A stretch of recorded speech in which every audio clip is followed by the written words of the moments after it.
मियां नवाज शरीफ की तस्वीर,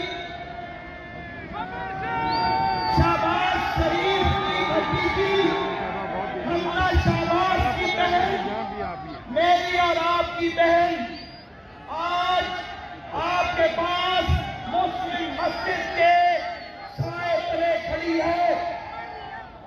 शहर वालों, बताओ 13 दिसंबर को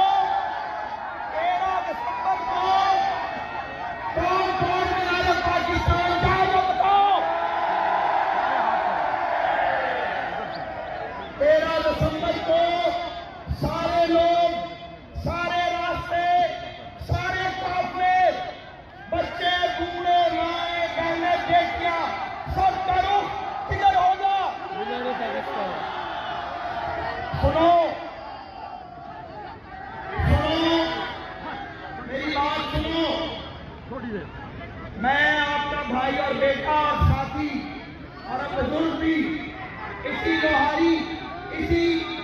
लोहारी में, इसी मुस्लिम मस्जिद में, यह वो तारीखी जगह है जहां हुकूमतें बनती हैं, बिगड़ती हैं, गिरती हैं।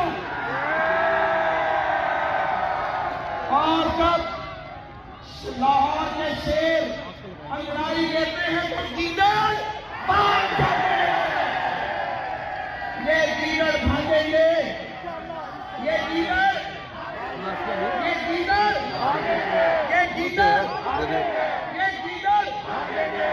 2.5 दिन की तुमने जेल काटी है पूरी जिंदगी में। लोगों को कहते हो कि जेलों में डाल दूंगा, मुंह पर हाथ